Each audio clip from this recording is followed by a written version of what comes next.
আমাদের সম্মানিত প্রিন্সিপাল জনাব মাওলানা আব্দুল্লাহ জুয়েল সাহেব সহ আমার সামনে উপবিষ্ট আমার মা বোনেরা, কোমলমতি শিক্ষার্থী, আমার সন্তান সমতুল্য, আসসালামু আলাইকুম রহমতুল্লাহ বারকাতুহু। আমি তো কোনো বক্তব্য দিব না, আমি শুধু এই যে তোমাদের উদ্দেশ্যে বলতে চাই যে তোমরা যেরকম আমাদের সন্তান, নিষ্পাপ সুন্দর শিশু, এই যে তোমার হাতে যে গাছ, এটাও একটা সুন্দর একবারে একটা চারা গাছ। তোমরা যখন বড় হবে এই গাছটা যদি রোপণ করো সেও বড় হবে। তুমি যে রেগুলার খাওয়া দাওয়া করবা, এই গাছের যদি পানি দাও, গাছটা যদি পড়তে দাও, ও বড় হবে। একদিন তোমরা বড় হয়ে অনেক বড় আলেম হবে, সমাজে অনেক বড় প্রতিষ্ঠিত হবে। একদিন তোমাদের জন্য আমাদের মুখ উজ্জ্বল হবে। সেদিন এই গাছটা যদি তুমি বড় করো, তুমি এই গাছের দিকে তাকিয়ে দেখবা, এই গাছটা দেখলে তোমার কত ভালো লাগবে যে তুমি এই গাছটাকে বড় করছো, পরিচর্যা করেছো, তাই না? আর এই যে তোমাদের হুজুর বলেছেন যে এটা নবীর সুন্নত এবং সদকায়ে জারিয়া। এই যে আমাদের প্রাকৃতিক বিপর্যয়, এখন এই দেশে সারা বিশ্বেই প্রাকৃতিক দুর্যোগের কারণে আমরা মানুষ অক্সিজেনের অভাবে অসুস্থ হয়ে যাচ্ছে। এই জন্যে তোমরা কে সবাই জিয়াউর রহমানের নাম শুনছো? তোমরা তো অনেক ছোট, তোমরা শোনো না। এই যে আমাদের মা বোনেরা তো শুনছেন, তাই না? খালেদা জিয়ার নাম শুনছেন, তারেক রহমানের নাম শুনছেন।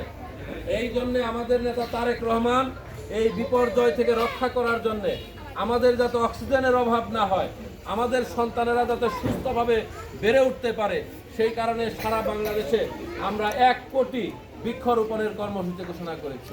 তারই ধারাবাহিকতায় আমি ঘাটালের দায়িত্বপ্রাপ্ত হিসেবে, আপনাদের সন্তান হিসেবে সকলের সহযোগিতা নিয়ে আমরা চেষ্টা করছি ঘাটালের যত শিক্ষা প্রতিষ্ঠান আছে সকল প্রতিষ্ঠানে প্রতিটি বাচ্চাকে একটি করে গাছ যাতে আমরা উপহার দিতে পারি। এবং আল্লাহর রহমতে এই যদি 50% গাছও আমরা পরিচর্যা করে এটা বেড়ে উঠে এই গাছগুলা, তাহলে আমাদের পরিবেশ কত সুন্দর হবে আপনারা বুঝতে পারেন।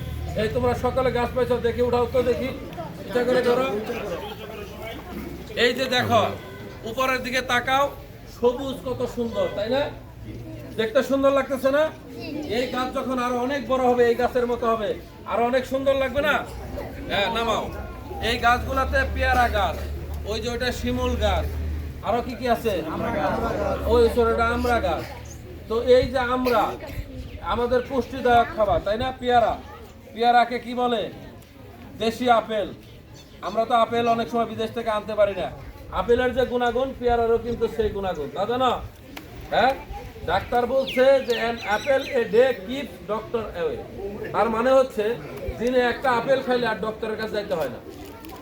আর এই যে আমরা তো আপেল পাই না, এই যে পেয়ারা গাছ, তুমি যদি দিনে একটা পেয়ারা খাও, তাইলে দেখবা শরীরের তোমার যে এনার্জি, আর ডাক্তারের কাছে যাইতে হবে না, সুস্থ থাকবা, তাই না? কাজে আমরা এই গাছের তোমরা পরিচর্যা করবা। আর আমাদের এই যে মায়েরা বোনেরা অনেক এখানে আছে, আমি আপনাদের কাছে বলবো যে আপনারা এই গাছগুলা যাতে বড় হয়, ওদের মতোই গাছগুলাকে আপনারা একটু দেখাশোনা করবেন।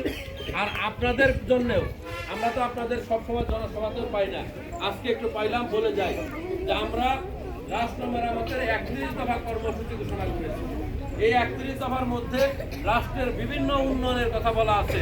এখন এত সময় নাই, শুধু আপনাদেরকে একটা কথা বলি যে 1991 সালে খালেদা জিয়া যখন ক্ষমতায় ছিল, তখন কিন্তু এই যে আমাদের মেয়েদের জন্য বিনা বেতনে যে পড়াশোনা, এটা কিন্তু খালেদা জিয়া করছিল, জানেন তো আপনারা? তো এবার বিএনপি যদি ক্ষমতায় যায়, আমরা যেটা করব যে নারী সমাজের উন্নয়নের জন্য, কারণ সমাজের অর্ধেক আমাদের মা বোনেরা, মায়েদের যদি বোনেদের যদি উন্নত না হয়, সংসারে যদি মা বোনেরা ভালো না থাকে, মা বোনেরা যদি সন্তানকে ভালো করে না দেখে, আমাদের সমাজ এবং রাষ্ট্র কিন্তু ভালো হওয়ার কোনো উপায় নাই। এই রাষ্ট্র ভালো করতে হইলে বলছে, নেপোলিয়ন বলছিল যে আমাকে একটা ভালো মা দাও, আমি একটা ভালো রাষ্ট্র উপহার দেব। কাজে মা যদি ভালো থাকে, রাষ্ট্র সুন্দর হবে। এই জন্য আমি আপনাদেরকে বলি যে আপনাদের জন্য আমরা একটা কার্ডের ব্যবস্থা করব। বিএনপি ক্ষমতায় গেলে ওই কার্ডটা হবে আপনার নামে, অ্যাকাউন্টটা হবে আপনার নামে, সবকিছু তো পুরুষের নামে থাকে। ওই অ্যাকাউন্টে প্রতি মাসে এখন আমাদের চিন্তা ভাবনা হচ্ছে 2,500 থেকে 3,000 টাকা, অথবা ওই টাকার পরিমাণের চাল, ডাল, দুধ, লবণ আপনার সংসারে পৌঁছে যাবে, যাতে আপনি পুরুষ মানুষ যদি বেকার থাকে, কাজ নাও করে, আপনার সন্তানটাকে মানুষ করতে পারেন। আপনি যাতে আপনার নিজের চিকিৎসা করে ভালো থাকতে পারেন, তাহলে এটা আপনাদের জন্য অনেক বড় সুখবর না? এটা আমরা করব।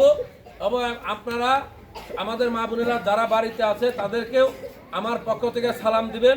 এই যে বাবারা, তোমাদের গার্জেন যারা নাই তাদেরকে সালাম দিবা যে নাসির চাচা সালাম দিছে, এবং আপনারাও বাড়িতে যারা আছে সালাম দিবেন।